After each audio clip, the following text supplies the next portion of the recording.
Coronavirus vaccine trial is set to begin at a lab in Orlando, but not everyone's excited about it.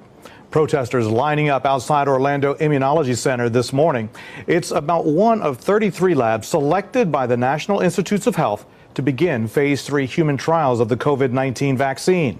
The group says that they don't want to see a mandatory vaccine developed for coronavirus. They're not going to come door to door and force it to you, I don't believe, but they'll probably make it difficult to fly or to get around, get on the bus, things like that. So we've just got to stand up and resist as much as possible. Public pressure can make just about anything happen. So we've just got to unite and stand together against these unlawful, unconstitutional mandates.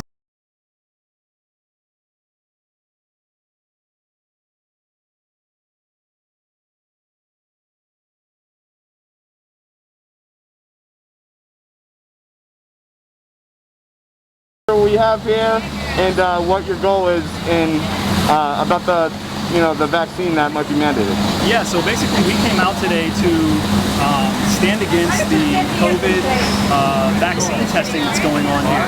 They're trying to make vaccines mandatory for every man, woman, adult, and child, and they're doing the testing right here in Orlando, Florida. So we were outside of the testing site today, ready to educate people going in, hopefully sway some of their decisions, and really just make ourselves heard. But to our surprise, when we arrived today, they're not doing the testing. So, we were given wrong information. They moved it because of our event. We're not sure. That's not really too important, but we just moved down a block to a really busy intersection.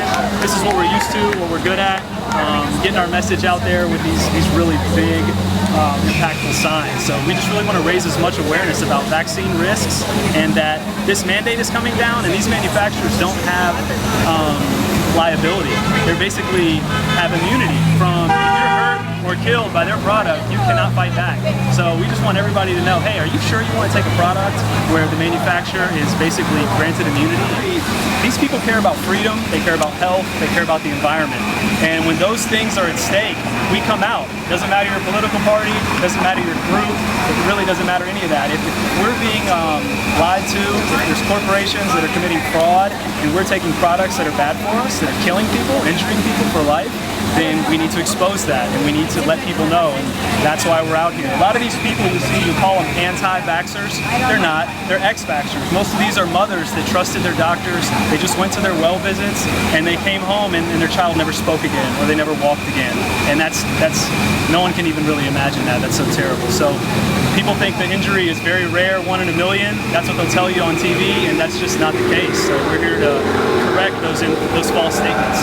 What happens if this does go through and a mandatory vaccine is put in place? What are you guys going to do? Basically resist it at all costs. I mean, they're not going to come door to door and force it to you, I don't believe, but they'll probably make it difficult to fly or to get around, get on the bus, things like that. So we've just got to stand up and resist as much as possible. Public pressure can make just about anything happen. So we just got to unite and stand together against these unlawful, unconstitutional mandates. Cool. And anything you'd like to add, Justin? No, just do your own research. Everybody has got to look into this for themselves. Don't believe what you hear on the internet. Google is partnered with a pharmaceutical company, so you can't trust that anymore.